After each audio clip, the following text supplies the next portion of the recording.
আসসালামু আলাইকুম, কেমন আছেন সবাই?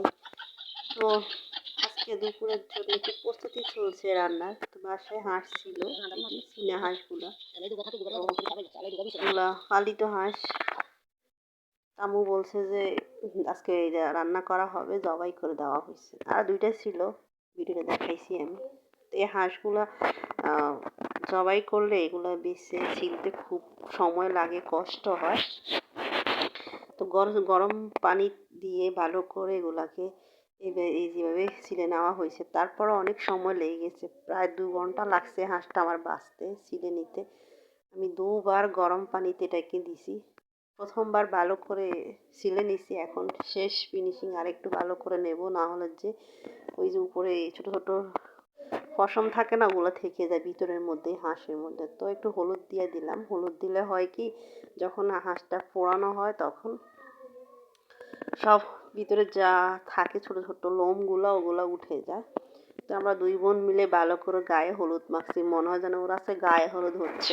যাই হোক, হলুদ মাখা শেষ, এগুলো চলে আসলাম পোড়াতে।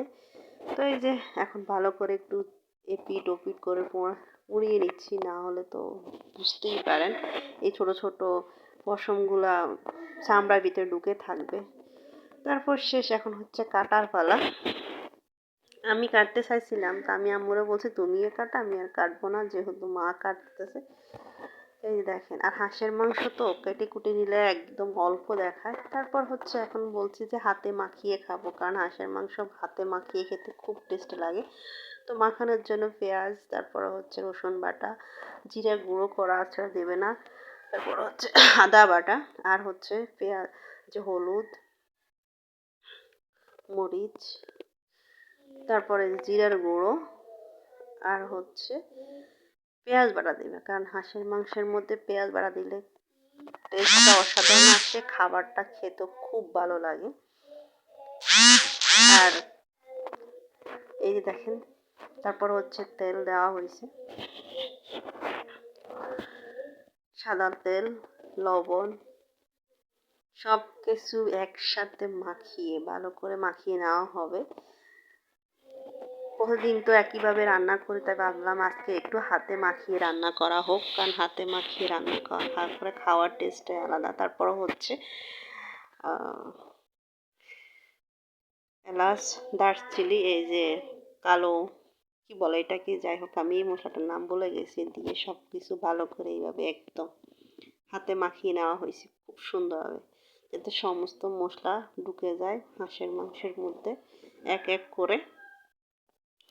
একদম সুন্দর করে দেখেন মাখার পর কি সুন্দর একটা কালার আসছে। তারপর একটু সামান্য পরিমাণ জল দিয়ে দিই। তারপর এই যে চুলায়, তা আম্মু ভাবছে যে মরিচ কম হয়েছে, কারণ হাঁসের মাংস যত মরিচ দেওয়া হবে ততই ভালো লাগে, তা আবার একটু মরিচ দিছে, গুঁড়ো মরিচ। এই দেখেন কি সুন্দর ফুটতেছে, কালারটা কি সুন্দর আসছে।